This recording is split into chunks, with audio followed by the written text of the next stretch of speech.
Okay, sounds great.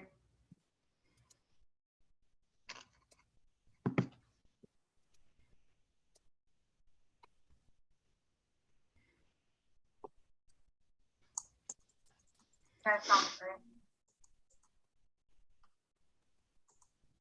Okay, very good. Well, hello everyone, and welcome to the LGBTQIA plus Intersectional Task Force. We are a task force of the City of Salem Human Rights Commission, and I'm Mike Waters. I'm the chair of the task force. I live in Ward 7, and my pronouns are they and them. And I'll go ahead and pass it along to Kathy. Hi, I'm Kathy Ostrand-Planchen. I'm a member of the task force as well as the Human Rights Commission. I live in South Salem. My pronouns are she, her, and I will pass it to Amelia. Hello, my name is Millie Knight. I'm a member of the task force along with the Human Rights Commission. My pronouns are she, her. Sorry, it's a long day. I also live in Ward 4. I can't remember what I was saying before this. I'm so sorry about that. I'm going to pass it to Gretchen. You're good. And hi, everyone. My name is Gretchen Bennett, and I'm on the staff team at the City of Salem, and my pronouns are she and her. Well, we have a small crew tonight, but we do have some agenda items to look at. Thankful for Gretchen for pulling together some of our documentation into all into one document. That was really nice, and edited from our previous meeting.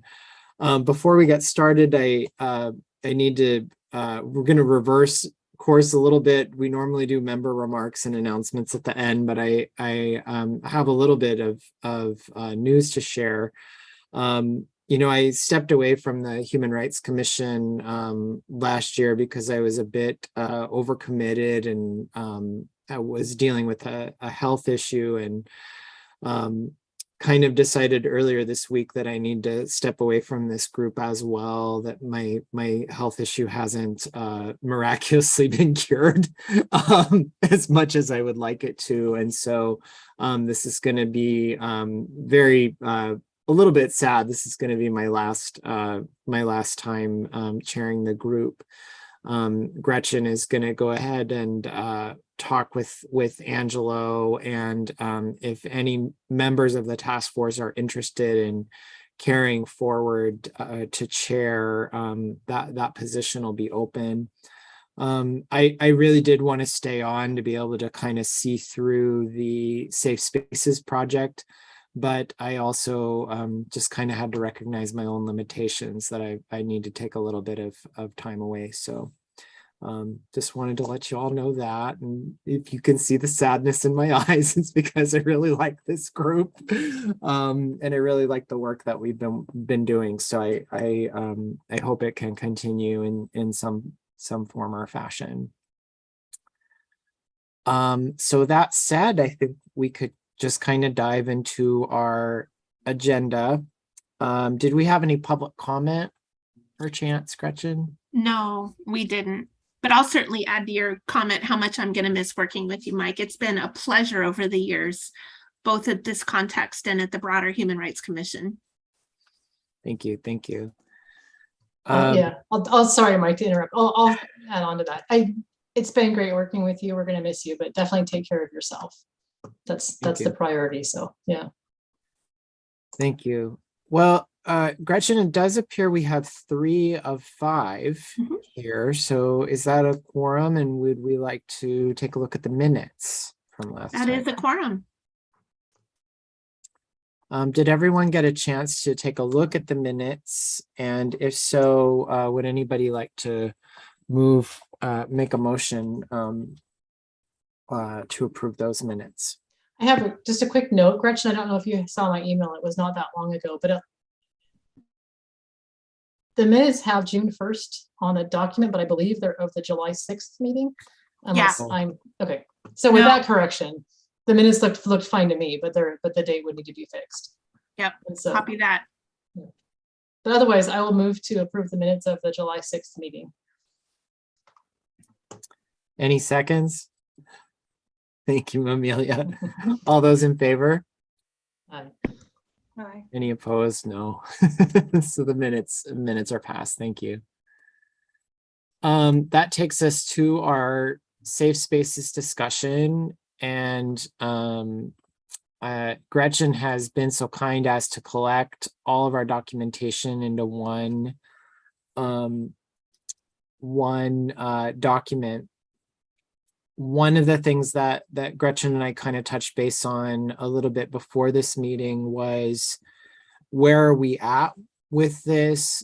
Do we feel, and one of the thoughts I've been having the last several sessions that we've had is that we're probably at a good place where it would be good to get some feedback from business owners, from actual business owners, about this project and their interest in it, and whether their questions are answered in this documentation or whether they have more questions. And so that kind of led Gretchen and I to sort of a couple of questions. Or one, do we feel that we're at a place where bringing in some business owners to find out their thoughts about the program is a good thing? Do we feel that the documentation is in a good enough space? Obviously, it's not final, it's all still drafted, but it's in a good enough space to kind of shop with some other individuals and groups. So I kind of wanted to open on that question, and then any other thoughts that you may have had as you looked over the packet for tonight.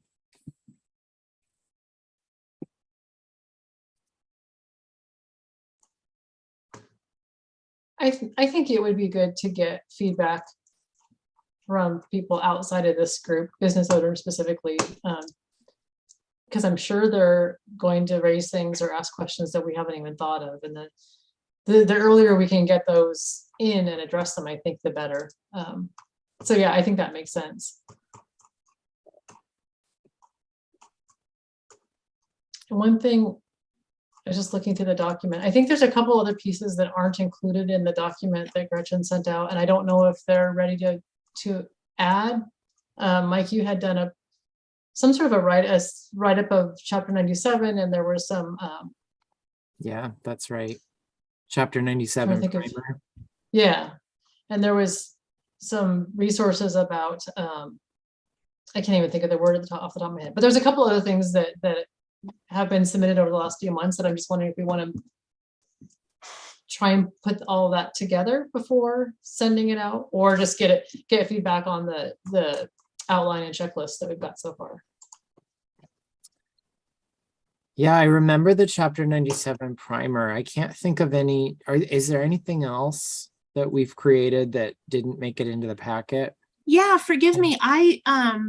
What I didn't do was include the actual resources, of which like a Chapter 97 primer is one. There's some stuff about signage for inclusive restrooms, that's one. There's a few pieces that we've collected over the past few months that go into those resources. And in this document, I included the checklist, but not the actual resources. I think I was just worried it would get too big, but that might be silly and might lead to the next question, which might be, would you be comfortable if we start loading those resources up on a web page? That might be just in case it does get too big and then people could see, or would you rather see the resources folded into one big PDF? And then I'll just need to learn at what point the PDF becomes too big to send to somebody in a convenient way, you know?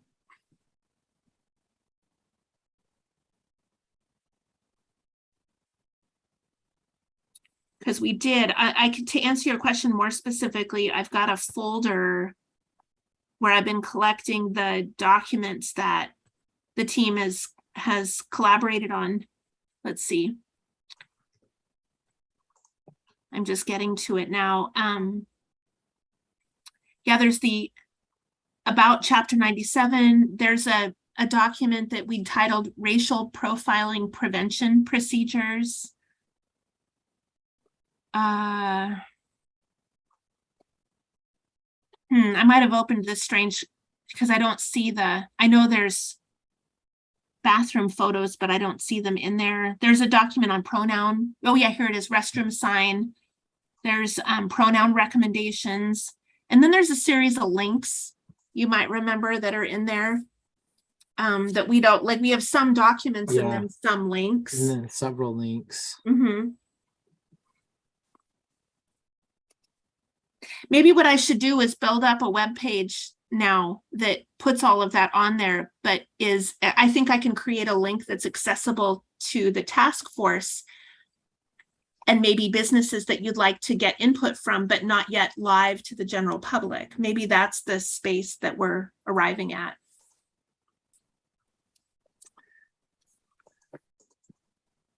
It does seem like for those discussions with business owners, you'd want them to have access to kind of the whole enchilada so that they could really absorb, you know, the pros and cons of participating, what else they might need to know, or what other resources they might need in order to be successful in the program. So I could see for those discussions it being really valuable to have as much as possible the how that gets provided, whether it's one big PDF packet or a web page. I don't know that I have strong feelings about. Although, you know, I think a PDF packet can get pretty big before it's unwieldy, right? Like, Okay. I think it could be, you know, I think it could be multiple pages, and it wouldn't deter people too much for the purposes of discussion. But what do y'all think? I think that, like, if we can do a website, I think that might be better. The best way. Even if it's just like links to the different sources themselves. Because I think people might have issues like downloading the PDF, and if they're on their phone or something, they can access it. Yeah. They can save that tab. I just think that might be more accessible. Yeah, I think you're right. And the City of Salem website is a mobile friendly website, if I remember correctly. Yeah, we just went through an update. I think we went live in June, if I'm not mistaken. Yeah. With a refresh to the web page, which increases its mobile friendliness and its general accessibility. Yeah, I'm playing with it on my screen right now, and it sizes down very nice. Well, then I'll get to work if there's no objection on building up the page. I had started talking with our communications team a few months ago about that. So I would imagine it would be the page and then all of the different pieces. Is there direction as to whether you'd like it to be live immediately or accessible by a link as a preview before it's published?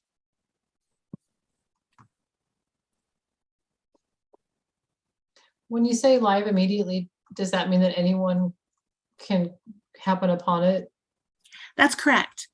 I think there's two ways to do it. You can create what I think is like a test page where a person with a link can see the test, but we haven't published it yet or made it available to the general public, or we can just create it, make it available to the general public, and then I'd give you that link, but other people could happen upon it if they happened to be surfing our page. I think in my opinion, we should limit it to people we specifically want to look at. I just imagine there's gonna be lots of confusion and questions if people find it, but they haven't heard about it otherwise. I have a question, and maybe it's naive. Is that the only risk that we're trying to avoid is questions? Maybe another risk might be if we inadvertently leave out something huge, but maybe that's, I mean, I don't know, maybe that's silly because the group is like last month, I remember the group said, no, I think the checklist is at a good place. So maybe if we did leave something out, it's not necessarily bad. It's just an ongoing learning opportunity, but I don't know. All right. Well, I feel like things are really well thought out. And if somebody finds this, they're probably somebody who's interested and curious and thinking about these things. So if they had input, it would probably be like good constructive feedback for us. They would probably want to show up to our meeting. They would probably want to get involved, right? I'm trying to figure out if somebody came upon it by chance, like what could be any negative consequences, and that's how much security we should worry about, you know. If somebody finds something that we overlook and they have really good feedback, I'm open to it. That makes sense to me too. I would just want to make sure that it's clear that we're not ready to go yet. I mean, they're draft materials and they're available for input, but yeah, you know, I don't think we're ready to receive applications and do anything. As long as that can be made clear. Yeah. Yeah, I think the thumbnail of like saying draft, and we could also put stuff on there that's like, you know, if you want to be involved, like reach out to us. We can put that on all the paperwork, or like, you know, have feedback. That, you know, I think that's great too. Great. Yeah, I would love if somebody came across it and was excited, you know. Good point. Yeah. I like the transparency of it. I think that shows that that the group isn't creating it in a vacuum, but that there's a desire to see this thing evolve with community input. I like that suggestion, Amelia.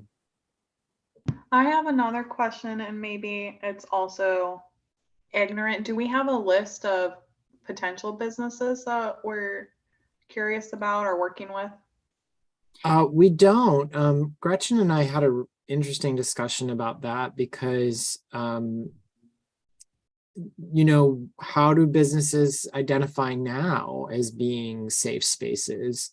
You could walk around downtown and talk to all the businesses that have a rainbow flag in their window, and that might be a start. Gretchen and I kind of talked about the recent incidents that have happened with one of our local businesses that's BIPOC owned that was a target of some issues with the community as a, you know, a potential business to reach out to. So there could be informal reach out to those businesses that we suspect that might have interest in it. There are also formal business groups. I'm just not sure how much something like this would fall on the radar of our formal business interest groups in Salem, like the chambers and the Rotaries and so on. I'm not sure how much the members of those are interested in these particular issues, but yeah, it seemed like there would be some ways. We did have a business owner, Jason Statz, who visited a meeting, I don't know, 3 or 4 meetings ago from across the street Vintage in Salem. So he might be a resource to talk to as well. I know that we've had some guests and visitors time to time. Some of them, one of them was like, looked like he was at work doing the meeting, you know, and I was wondering, like, I wonder if his work would be like willing to become a safe space. Like, you know, what connections do we have as community leaders, you know, and members? There's also, I can't find it now. I was just trying to find it. There used to be, I swear, like on some businesses, when I've Googled them before, a little rainbow sometimes under the business info that let me know if like if a restaurant was LGBTQIA friendly. I'm trying to find it now and I can't find it, but I swear at one point, like that was listed like under the Google information.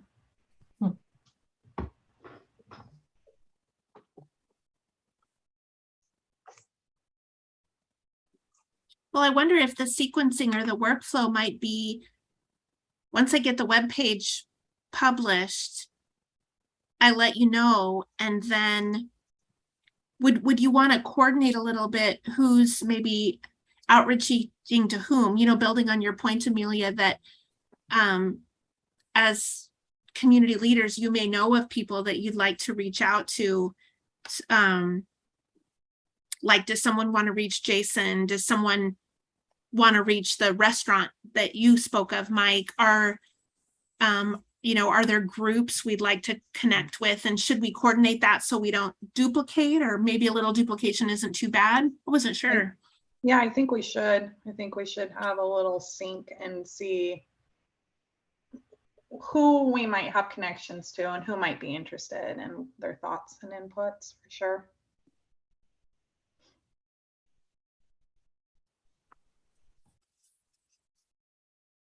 And it doesn't just have to be businesses. It can also be organizations. Certainly there's some friendly, justice-oriented churches in town.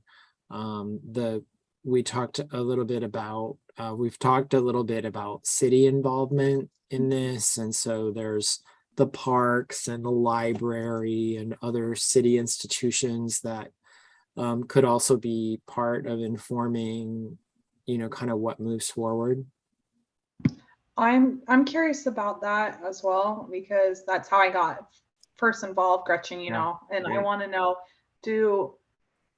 for like local parks, for instance, there's a park nearby that's very dear to my heart that I would love to be involved in the safe spaces. Do we reach out to Parks and Recs to ask them for their help for this?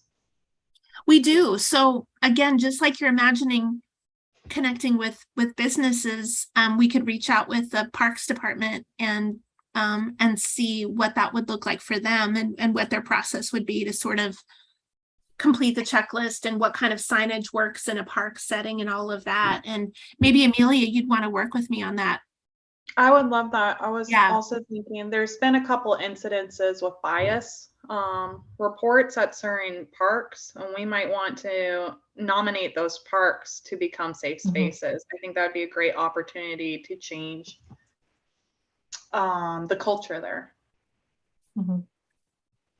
I'd really love to see safe spaces signage in every park in Salem. If it's a safe park, I think it should have that. I think we need to signal to all of our communities that our parks are safe here. So I think that'd be a great discussion to have. We did have the parks board as well. The citizen board came and visited our meeting, and I think we told them the same thing that we're talking about right now. Yeah. And the library, importantly, important community space. Center for 50 Plus is an important community space in this community as well. So there's a lot of properties that the city owns that serve the public, and would be good for the public to know that those are safe places if the city can commit to it. For sure. Yeah, I have the same hope. I hope that every park in Salem has a symbol for safe spaces. I think that would be that really tugs at my heartstrings, for sure. Yeah.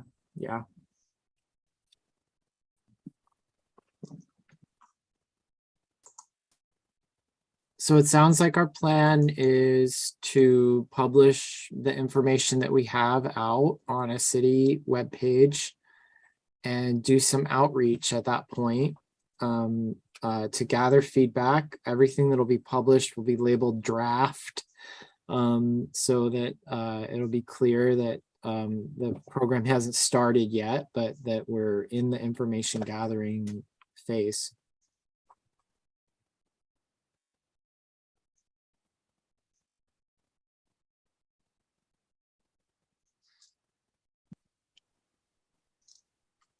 Other thoughts about safe spaces, or the materials, or the outreach?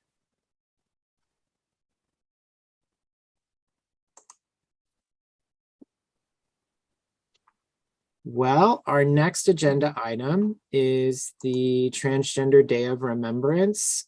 This takes place in November. Let me pull up the date. This year it's going to be on Sunday, November 20th. it's always on the 20th, but this year it's a Sunday. Kind of, I think to kind of frame this discussion, probably the most important decision to make, and I don't know that we need to make it tonight, but we probably need to make it soon, is whether we want to continue with a virtual event that we've done for a couple of years or go back to an in-person event. When we did it in person, we did have quite a bit more attendance, and it was a good community opportunity. But of course, we are still in the time of COVID, and there are safety concerns with holding a strictly in-person event. Could also look at doing some sort of hybrid approach as well, to maximize safety. But I wondered what your thoughts were. And I mean, there's also the ultimate question of, do we still do Transgender Day of Remembrance? I kind of took it as a given that the task force would just keep doing it. Yeah, I think we should do it. I think hybrid is a good option because we don't know where COVID's going to be in the fall. And like, I think there's people like me who want to physically be out in the world, but also have concerns like my wife that has a suppressed immune system right now. So, you know, I think it gives people flexibility and able to participate, you know. I agree with that. It'd be nice to have some sort of an in-person event, but I think having the opportunity for people to participate remotely is very important. And my views have changed on that. I was at a time where I was like, no, I would want to go everything in person. But I think as time goes on, I'm just realizing that's not realistic. There's always going to be a concern about safety, and that should be something we keep in mind. And it's also accessibility, you know, for those who just simply can't leave the home.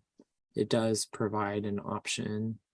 Yeah. And it's going to be, you know, I mean, that time of the year, who knows what the weather's going to be like too. I think just having that option to attend remotely is something we should consider. Well, speaking of the time of year and the weather, we've held Transgender Day of Remembrance, and Gretchen would know better than I would because she's been around longer, but it's been both an outdoor activity held in the courtyard between City Hall and the library, and then 3 years ago it was at Center 50 Plus. We did have good attendance at the event at Center 50 Plus, pretty good attendance overall. The one piece about Center 50 Plus that came out as a concern from community members was just the location and transportation. It's not as central as a downtown location. The year that it was in the courtyard, or maybe it was in the courtyard for a couple of years, I just remember it being bitterly cold the year that I went. It was so cold. And to me, that's a bit of an even my personal discomfort aside, it's a bit of an accessibility issue for our older community members or those who have immunocompromised or any other sorts of issues. The cold can be really hard on bodies. Mm-hmm. So all that said, what do you all think? Do you have thoughts? And Gretchen, I wonder, is the new library open for events, and what does that kind of look like? The new library is open for events, and those of you who've been to the library before will remember those larger common spaces are back. We have Laux Auditorium, which has the big stage, and then they've increased accessible seating in the Laux Auditorium. And then we also have the Anderson rooms, which can be combined. And so there's also a large kind of, I guess, large room space, and that's on the bottom floor of the building. And so we have a couple of space options at the library. If that's a thought, I could begin investigating availability of spaces as I get direction from this team about what you might like. Well, I know the reason we ended up in Center 50 Plus was that there was not space at the library because that was right when it was getting closed for renovation. Yeah. So the library seems like a pretty solid option to me. But what do y'all think? I think so. Library sounds like a good place. I think it's good, safe, big, warm. Warm. You know, one follow-up question I might have about that, I can't remember how late the library stays open on Sunday. This event traditionally is started at 7 p.m. Yeah. Is there, and with it being on a Sunday, is there any time preferences for what's a best time of day for the event? I don't know that, I think 7 was just selected by the committee the first year, and then we've stuck with it for consistency. But thinking about, would you like a different time of day? And is that a thought, or should I kind of explore space and see what might be available? I am looking at a couple of different websites that talk about Trans Day of Remembrance, and none of them mention a time.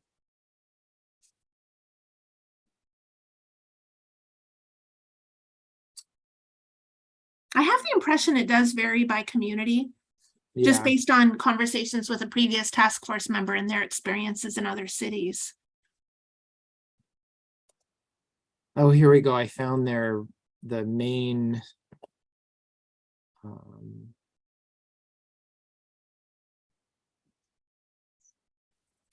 and the group that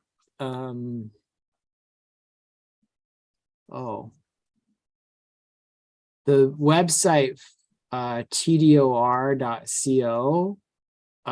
they've actually changed it to Transgender Day of Resilience. Oh, I love that. At that organization. I don't know if they are the official word on Transgender Day of Remembrance or not. Oh, they have an Oregon chapter though.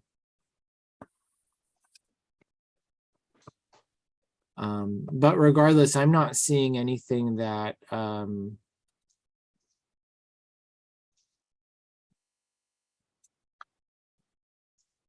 oh, it is Transgender Day of Remembrance is the name of the event.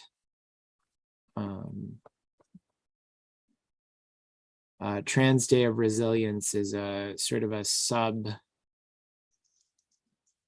Oh, I love LGBTQIA people. So many sub parties. We are big on just everybody gets under the umbrella. And what subcategory are you? Oh, I like both. I like resilience. I like that. That's yeah, great. it's nice. It's nice. There's this website has a femifesto for trans liberation. They're not a manifesto, but a femifesto for trans liberation, and I'm just living for it. It's so good. I'm gonna just incorporate that into my life somehow. Just casually drop that. Oh, that's lovely. So yeah, I don't think time is an issue, but what do you all feel that it loses something? Because are you suggesting, Gretchen, that it might not be able to be an evening event because of the time they close? I'm wondering that without pausing and looking up the library hours. And so I guess just to be prepared in case that's an issue, but I'll see if I can look it up while we're meeting. Like if library, oh yeah, see, okay, Wednesday hours, it says it closes at 7. Let's see. Is there anything about the Day of Remembrance that we would like to keep in the evening? Actually, I apologize for interrupting that train of thought. It looks like Sunday's hours at the library are 1 to 5 p.m. Okay. So, and I believe I could investigate, although it would increase complications if we would be there with that, with the library being closed. we would just have challenges with the doors, and we would need to add people to be Have at the door, people you at the know. doors. Mhm. Yeah, I mean, that's potentially an option.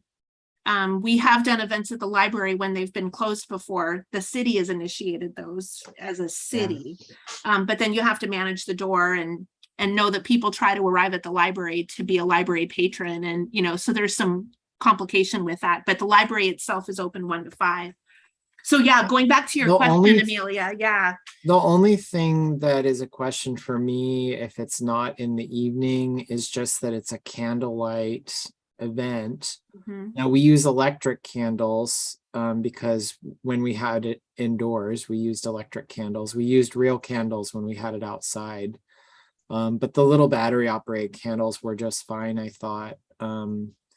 But is it weird to have a candle light vigil, you know, in the middle of the afternoon? It maybe is a little strange.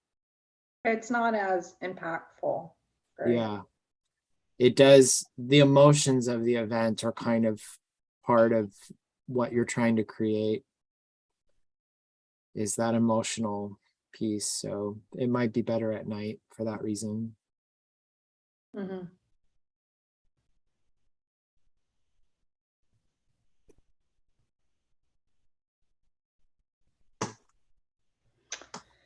I like the idea of the library, and I don't want to take away any thoughtful movements with candles, but if we look at other venues and we can't do any later, we might want to think about other ways we can really show respect and solemnness besides candles, maybe. I think it's a Yeah. beautiful thing, you know. Would you like me to Mhm. explore that, what that would look like to do an evening event when the venue's closed? Because I think both Center 50 Plus and the library would be closed that Sunday evening to the public, but I could explore what that would look like and maybe what logistics we need to address to be there in the evening for our event. Great. Yeah. I've never been in Laux Auditorium, but isn't that a separate entry than the main building? I wonder if that would just be easier or less Yeah. complicated to have something. It would actually be less complicated. You're right. There's an entrance right off the main one. And so especially if the library is closed, that's probably the favorable space. I don't know if you feel that's too big or if that would be acceptable. You could perhaps cord off part of it so that it's you're seating people closer together, but not so close. They still need to be able to social distance if we've got COVID going on. But yeah, it seems like Laux Auditorium could be a nice space for that.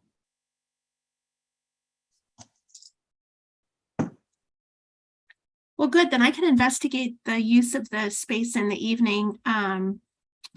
In terms of the hybrid aspect of it, is there a possibility of like a CCTV broadcast or some kind of other way to have it available for people who are at home? Yeah, I know that room is technically prepared to do that. I'm actually working on another event that'll be in Laux where we'll have CC Media doing a broadcast. So I'm confident in that. I don't know what the different options are, but I do know that it's possible to broadcast it live and have it be on the internet.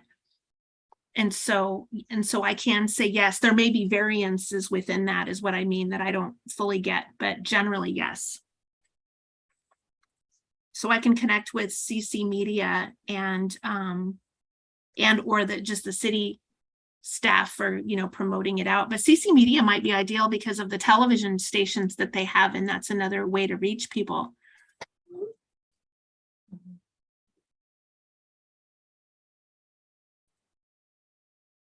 Would we keep the 7 p.m.? Do we like that start time? Great. I think so. 8 p.m. gets too close to some people's bedtimes.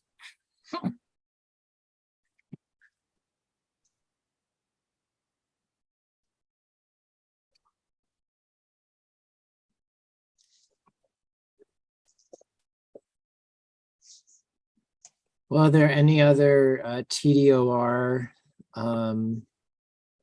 issues that we want to talk tonight? I will say I'm willing to be a reader this year, and I know that you'll need readers as well, and would love to attend the event. Thank you. Didn't we talk about last year having some way to display the names as they're being read? So that would be something that we want to keep in mind for the actual plans, is to have some sort of a screen and somebody to make it look nice. It would be a nice thing. Maybe we could coordinate with CCTV on or whoever. But yeah, we did get that feedback last year that people would have liked to have seen the names. Yeah. And I agreed with that. I think that made a lot of sense. It just honors the people more to have their names be seen. Great. I'll incorporate that into the inquiry with CC Media.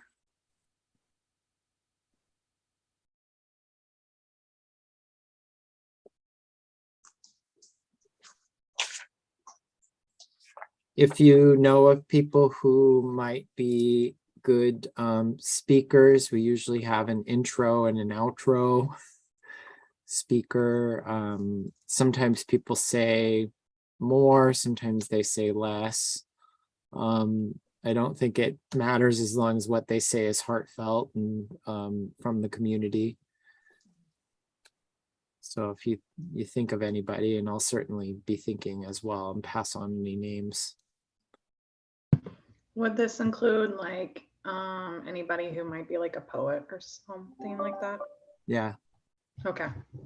Yeah, we've had different people deliver different types of remarks. I remember one year that was particularly good. My now ex-wife did a really kind of a lovely about 10-minute piece that was rather detailed and had good examples and stories in it. And then the other person did maybe a 2 or 3 minute short, sweet, kind of more inspirational piece. So I think you can really, I think it's such a solemn event, and people who speak there can take a number of different approaches that are successful, and poetry would be lovely, I think, personally. I don't know about what you all think, but. Okay, I think I know somebody.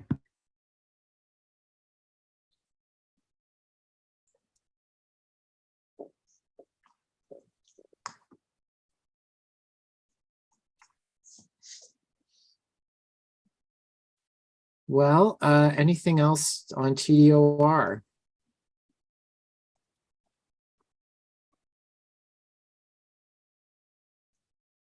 Looking at our agenda, I see member remarks and announcements. I already made mine. So does anybody else have anything else? Well, again, just thank you for the opportunity to lead this group and be part of it, and hope to continue to just be a friend of the group and to watch the development of things. And I'm going to take a little break, but I'm around. So hit me up on the social media or wherever you are, or if I see you out, it'd be great to catch up with some of you. Thank you, Mike. Thank you for all that you've done. Thank you. Have a great night. Thank you so much, Mike.